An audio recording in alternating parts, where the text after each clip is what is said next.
What's up, y'all? It's your boy J Calderon, Stand Clear Entertainment, and we about to get into this week's boxing talk. We're going to do a recap on Keith Thurman and Collazo, but first I want to talk about a young man that was on the undercard. He was undefeated coming out of Detroit by the name of Tony Harrison. Now, this kid is the protege of the great Emmanuel Stewart. A lot of people was talking about this kid like the next Tommy Hearns because of his punching power. He was knocking guys out left to right, and he was stepping up in competition for the first time against Willie Nelson.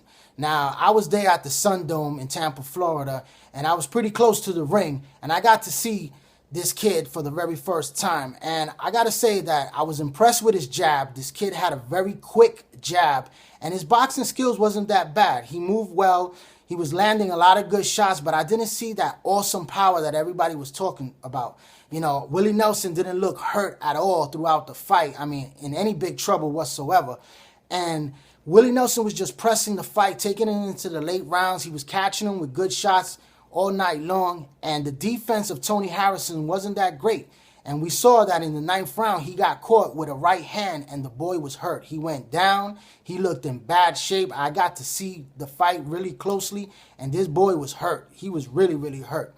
So he got stopped in the fight. This is his first loss of his career. It's a learning lesson. He's back to the drawing board, and we got to see what happens in the future with this young boy. But he has some skills there. He has to tighten up his defense. I think he should do better in the future. We have to wait and see. Now, for the main event, Thurman versus Collazo, what could I say about that fight?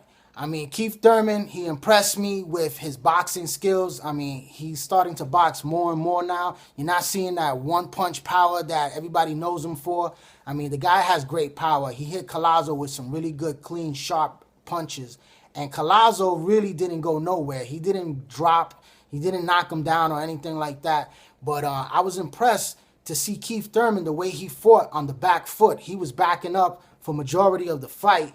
And I was just really impressed the way he was moving and landing his shots and getting off. And Collazo was putting a lot of pressure on him. He was coming forward, and he was landing a lot of good shots to the body. And we all saw that great moment in the fight where Collazo just basically caught him with a wicked body shot to the liver, and this boy buckled. I mean, I saw Keith Thurman for the very first time live, and this guy was hurt. He almost went down. He was in trouble, and the round was over. You know, so it was Collazo's great moment in the fight. It was the best moment in the whole entire fight. It was a decent fight, a solid fight, and it was a lot of action. But, you know, at the end of the day, Collazo quit in the corner because he had a very bad cut. Now, we've seen worse cuts in boxing before, and we've seen guys go to war, you know, with blood all over their face and everything like that. But I'm going to go to the defense of Collazo because, you know, I spoke to his camp, and they were in the dressing room. They said that the cut was bad. He got about 15 stitches. Now, this boy is not a young man anymore. You know, Collazo's been in the game for 15 years. He's about 34 years old. And, you know, I got to say that he's thinking about family first. You know, he's not a young man where he's ready to go out on his shield. You know, it's disappointing as a boxing fan. You want to see a guy go out on his shield. You know, if he's going to get knocked out, he's going to get knocked out. But you got to put yourself in his shoes as well. And you got to say, you know, he has a family, he has kids. Ain't none of us going to be there for him to pay his doctor bills if he loses his eye. You know, only the people that's going to be in his corner is his family. And that's what he thought about. You know, at this stage in his career, he's on his way out. You know, he gave it his best shot. And, you know, at the end of the day, he said, you know what, I couldn't see. The blood was running in my eye. This guy was hitting me with big shots. He's a big puncher. He could really seriously hurt me. So I better quit now before it gets even worse. So, you know, he thought about family first, and he said, you know, I live to fight another day.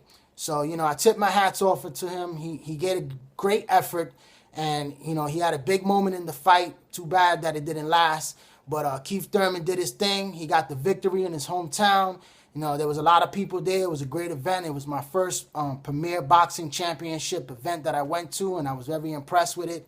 And I got to say that, you know, Keith Thurman, he's a really good fighter. Congratulations to him to his victory. But right now, I do not think that you're ready for Floyd Mayweather. You're talking about Floyd Mayweather. You want the big payday like everyone else. But I think this fight right here exposed him that, you know, he couldn't take a body shot. And pressure, you know, even though he fought good from the back foot, and backing up and everything like that. And he was throwing those punches with sharp, sharp angle shots. But he's not ready for Floyd. I'm sorry. That's my opinion. But I think he should fight guys like Marcos Maidana next, or probably Sean Porter, and just sharpen up his skills even better. I mean, the guy is a really good fighter, and he's going to be something in the welterweight division. But as far as right now, you know, Floyd Mayweather is not in the cards for him. Not at all. I'm sorry, buddy. You know, go fight Timothy Bradley and prove yourself against a man like that. But, you know, keep on watching. We're going to keep on updating you on everything. This is Jay Calderon, and subscribe to my YouTube channel as we get this movement going forward. It's Jay Calderon Boxing Talk on YouTube. Hit that little red button, say subscribe. Follow me on Facebook. Follow me on Instagram. And, you know, just keep watching these videos, and thanks for your support. I'm Jay Calderon. This is Stand Clear Entertainment.